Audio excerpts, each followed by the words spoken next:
La carroza aérea comenzó a descender de la montaña y dentro de él traía al anciano de cabello y barba blanca, que cuando llegó al piso donde estaba Abel y los cobdas, abrió la puerta y salió de él.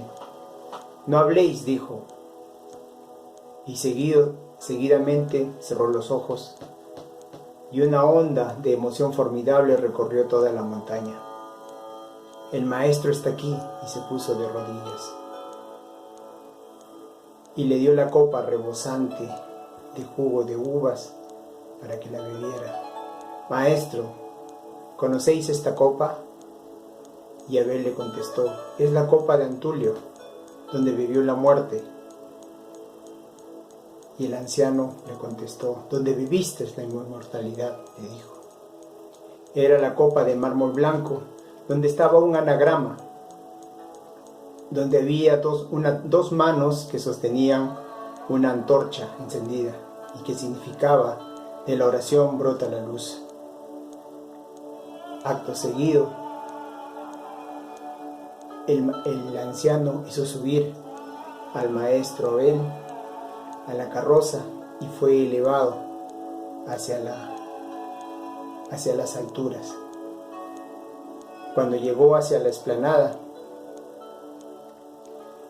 y emocionado por el vértigo de las alturas, bajó de la carroza jaula y los 24 ancianos que estaban en la explanada y esperándolo: Maestro, maestro, ¿cuánto has tardado en venir? ¿Y por qué me decís maestro, si soy joven? Es él, contestaron todos, y al mismo tiempo se acercaron a él para abrazarlo, para besarlo por la intensa emoción que sentían cada uno de ellos, porque su maestro había llegado. Hermanos, muchos de ustedes ya habrán dado con el acierto de qué capítulo es. Es el capítulo del Monte de las Abejas, de Orígenes de la Civilización Adámica, tomo 4. Este capítulo es muy interesante para mí desde la primera vez que lo leí y siempre me llamó la atención. Y en esta oportunidad me gustaría compartir con ustedes lo que yo he entendido y comprendido de este capítulo. Es muy interesante y tiene aspectos que lo iré comentando en el transcurso de los minutos. Para los que no me conocen, mi nombre es Fernando Cuba, soy natural de Huancavelica, Perú. Actualmente vivo en Lima, en la capital del país. Y en estos momentos quiero compartir con ustedes esta oportunidad que nos dan de poder comentar un capítulo de la obra. Como les decía, el Monte de las Abejas en el Ática prehistórica.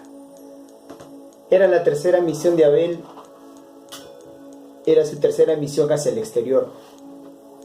Él estaba ya de regreso de los países del hielo y regresaba de dejar a la matriarca Walquiria de Kifauser y regresaban hacia La Paz.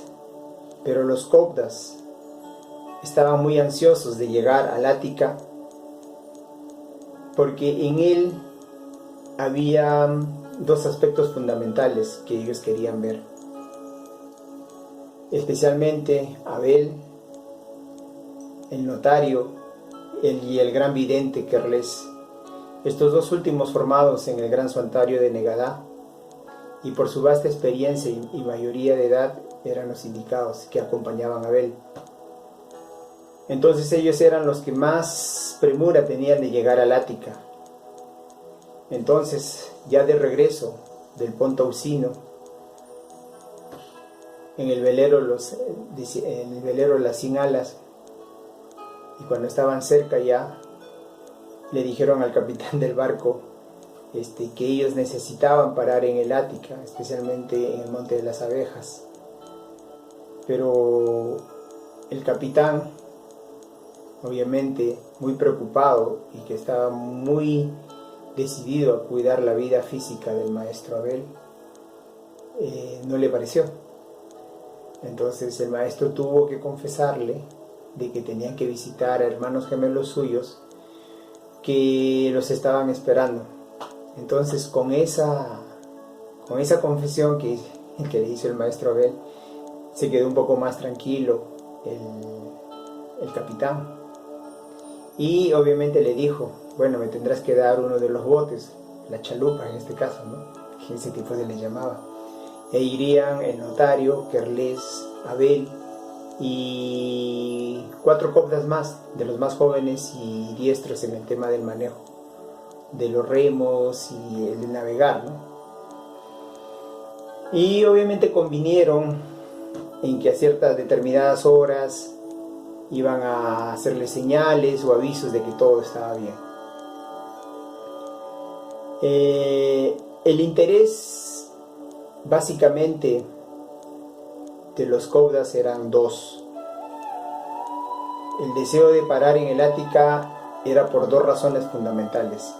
La primera de ellas, querían comprobar el lugar donde había tenido la gran prueba, o mejor dicho, donde se había producido la gran prueba de los 4 espíritus de la alianza que habían pactado con el maestro venir a la tierra y ser progenitores de traer a la vida, mejor dicho, a los progenitores del maestro en su 5ª encarnación. Y me estoy refiriendo a Sofía y Joeván, y a Milcha y Aldis, estos espíritus que habían pactado venir a la tierra y traer a los progenitores del maestro. Me refiero a Evana y a Damu. Y de sobremanera les llamaba la atención el llegar al Ática, porque ellos ya desde la visión que habían tenido en el santuario de Negadá, de la tremenda lucha que tenían que pasar estos 4 espíritus,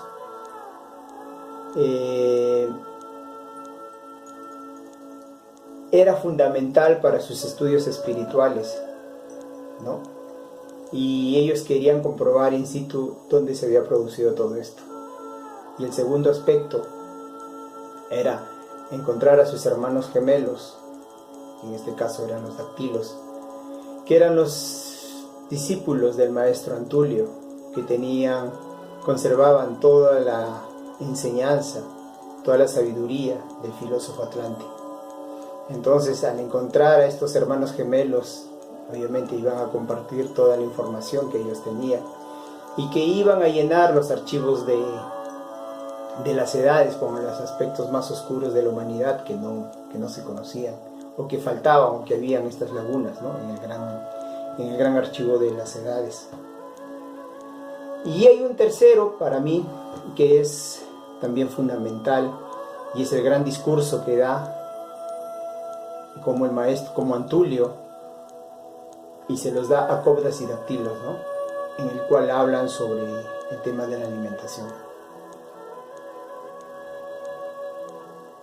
Los 4 espíritus de la alianza habían pactado venir a la tierra, y ante ellos se presentaba 2 fuerzas contrarias entre sí. La primera era el poder, la gloria, la riqueza, y la segunda era la pobreza, la oscuridad y hasta el hambre.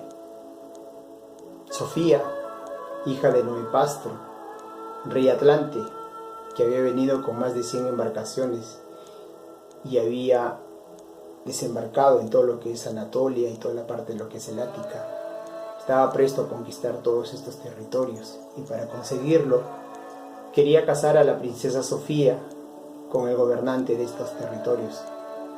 ¿Qué no sería de Sofía ser la esposa de este gran caudillo o este gran rey y tener a su disposición grandes terrenos, grandes riquezas, gran poder?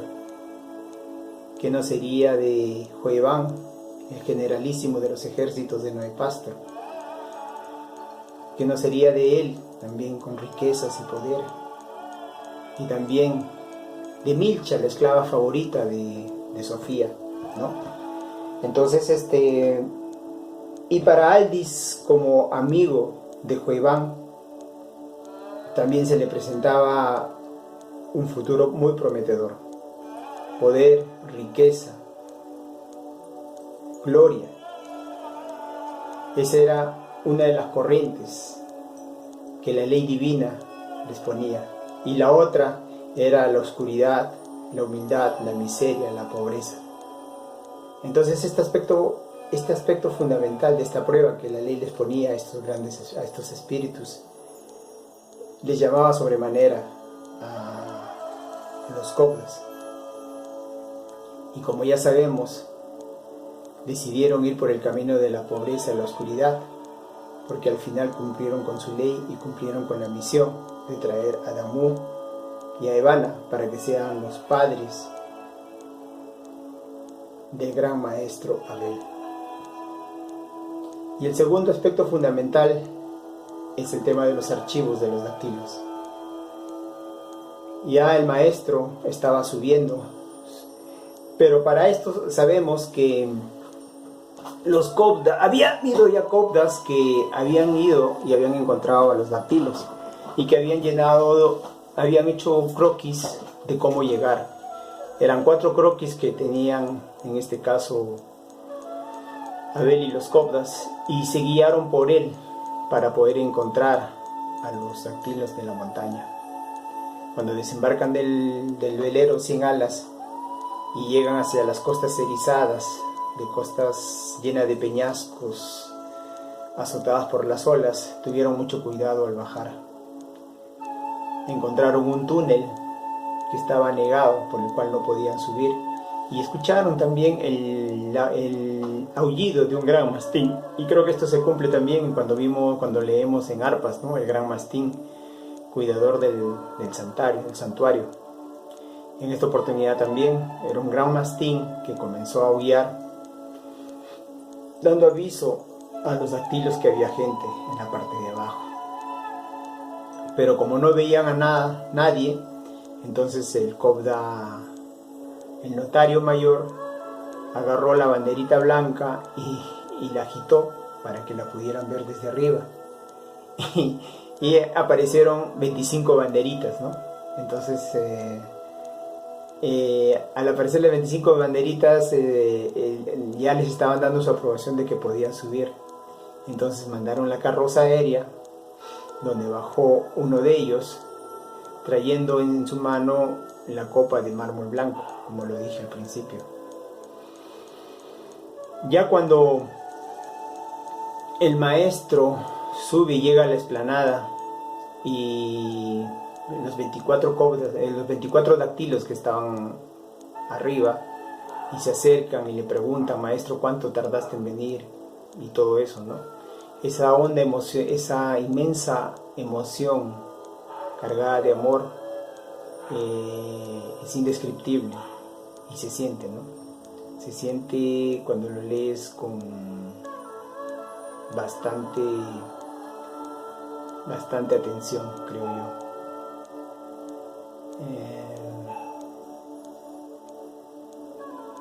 Habían pasado 2200 años y el maestro regresaba y cumplía su promesa de ver nuevamente a sus discípulos.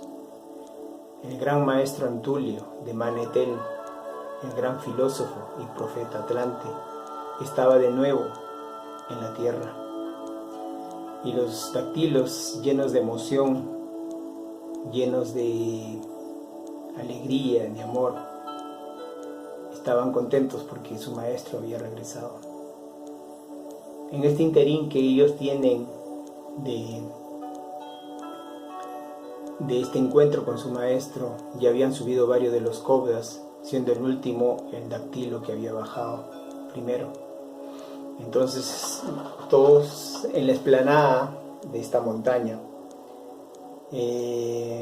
entraron por una de las puertas que había hacia el interior del recinto, un gran recinto de abovedado, ¿no?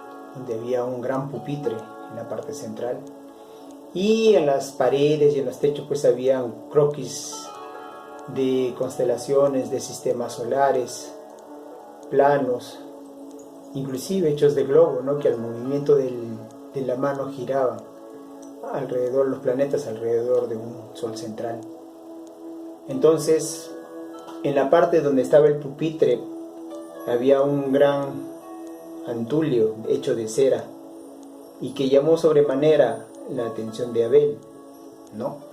Entonces era un gran contraste ver a Antulio y Abel, ¿no? Antulio,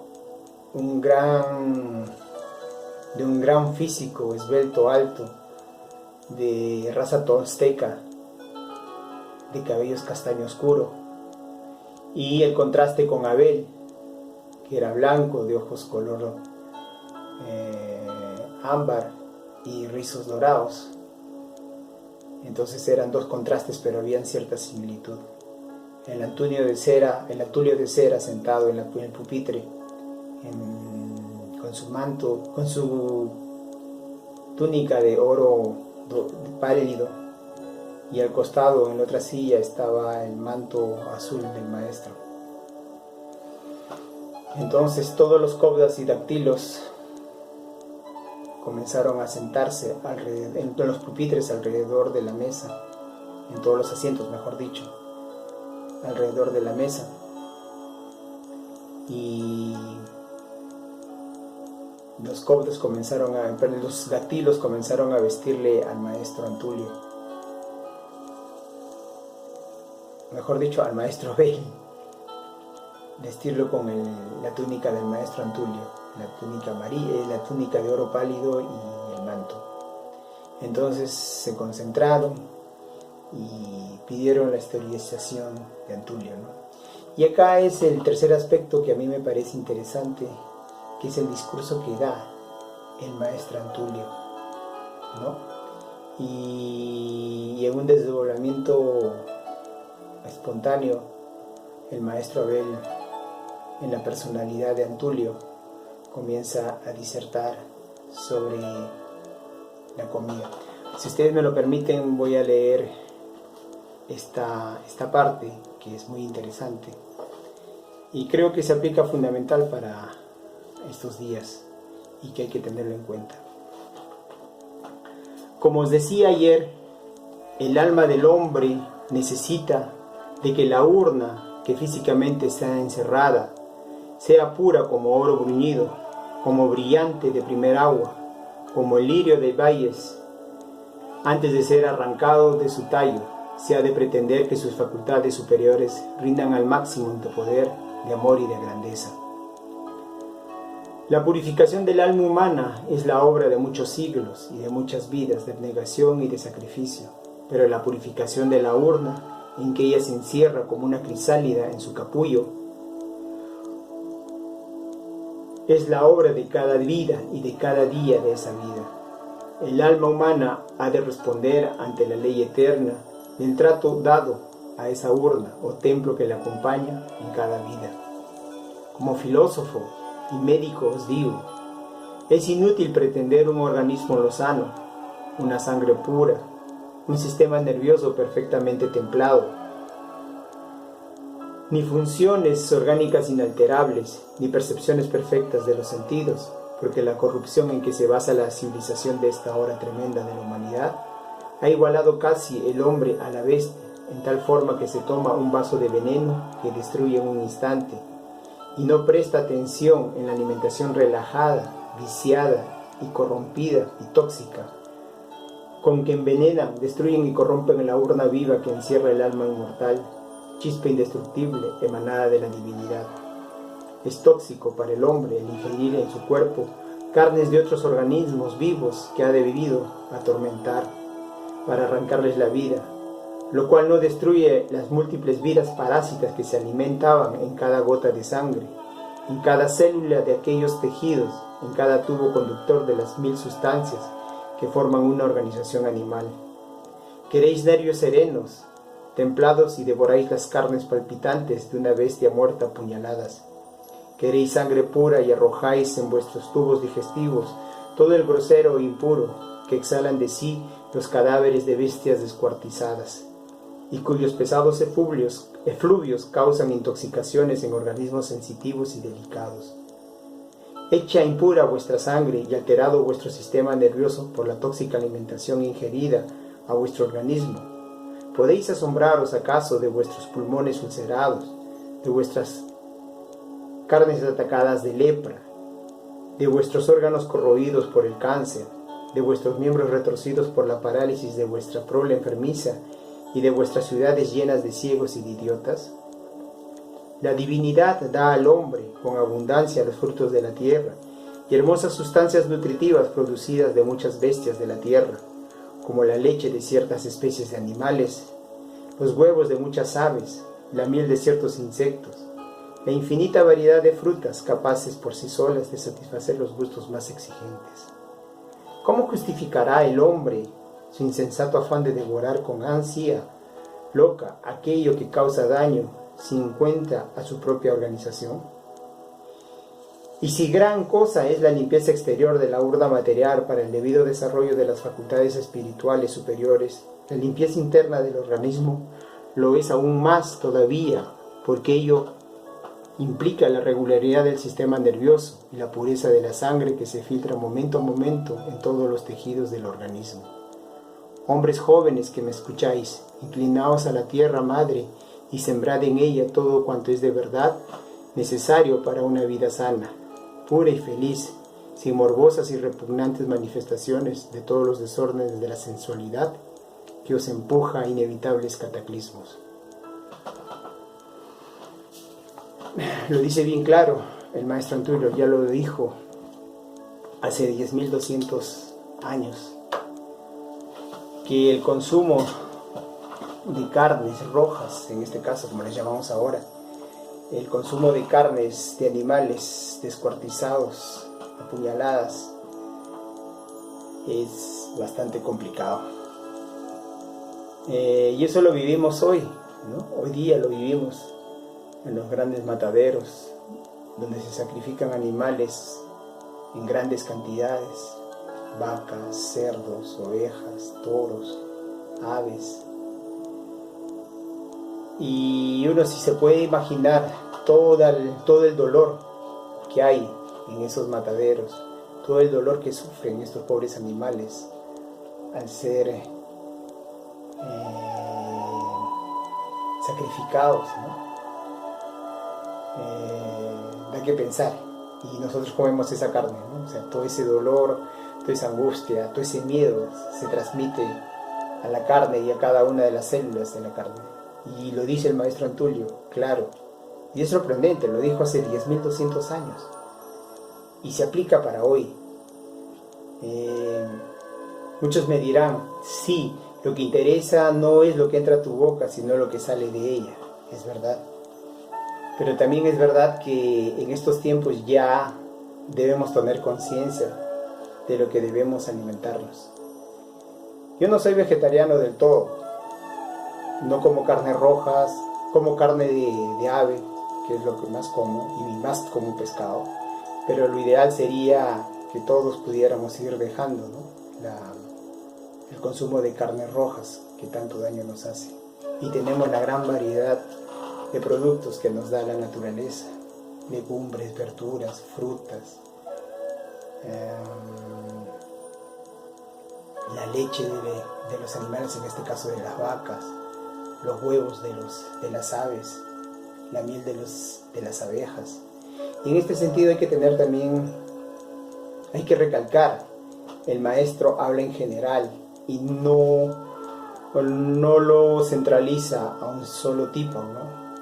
Como a veces sucede, que algunos dicen no debes consumir huevos, no debes consumir leche porque ya tiene origen animal. No, el maestro está hablando claramente de que la leche de ciertos animales, los huevos de ciertas aves, la miel de ciertos insectos también se deben consumir sin ningún problema.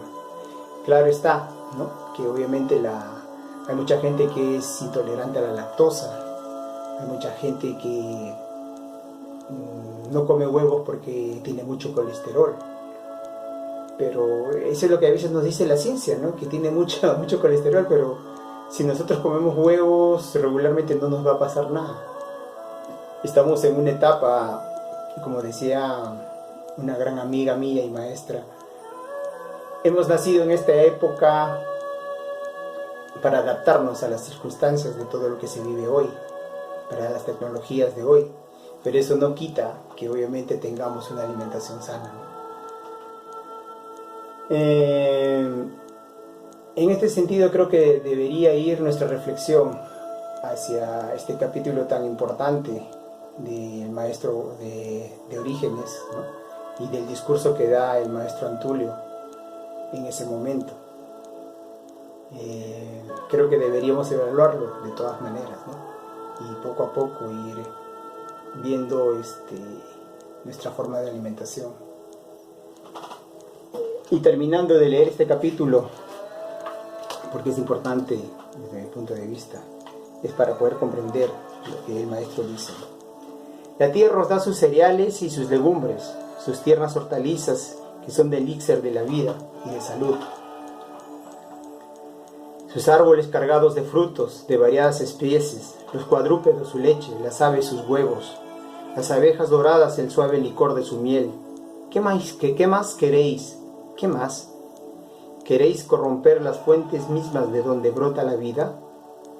¿Fomentáis la avaricia insaciable de los mercaderes de bestias descuartizadas que lucran a costa de la salud y la vida de los hombres necios, que pagáis a precio de oro el tóxico que os va envenenando lentamente? ¿Eso queréis? Tenedlo pues, pero no alegaréis ignorancia ante la eterna ley, cuando en la hora de la justicia os interrogue.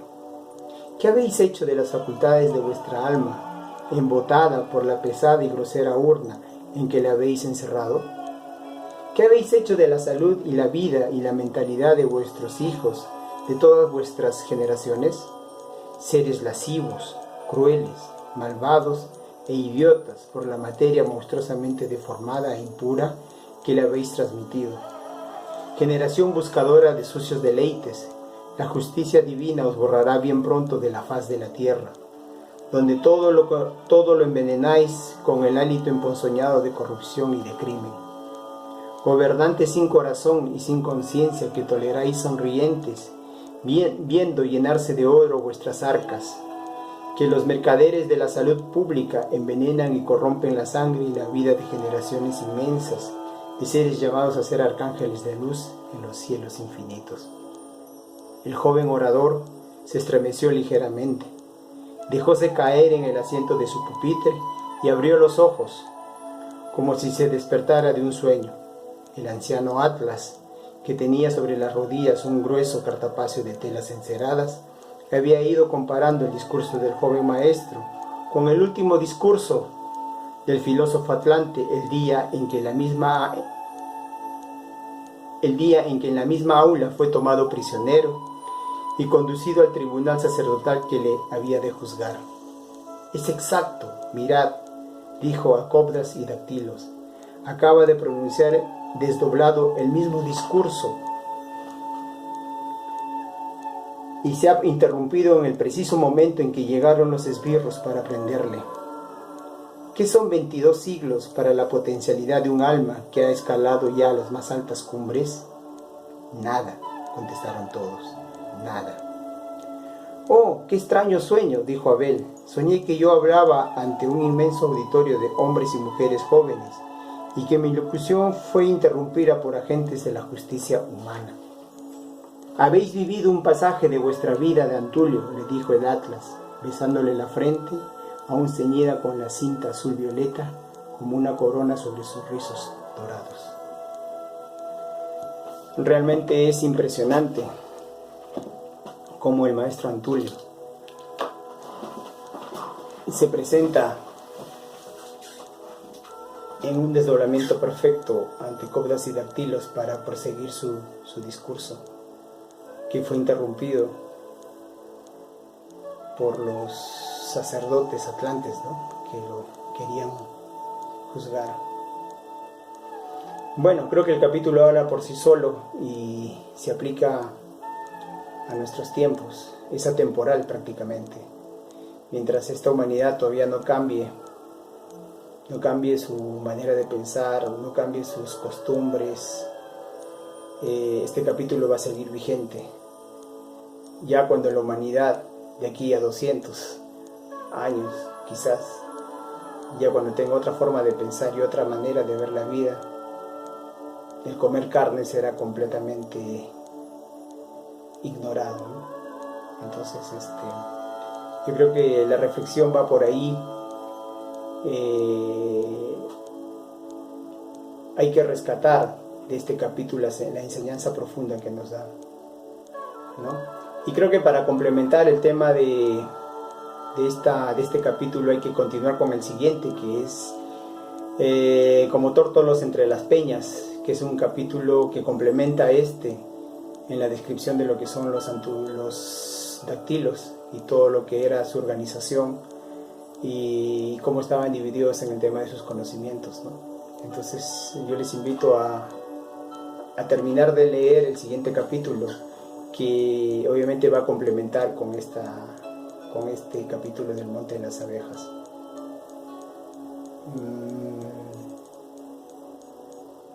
Creo que eso es todo por el momento. Agradezco a cada uno de ustedes, los que me ven y me escuchan, y quedo atento a sus comentarios si algún momento lo tenéis, ¿no? Muchas gracias y hasta otra oportunidad.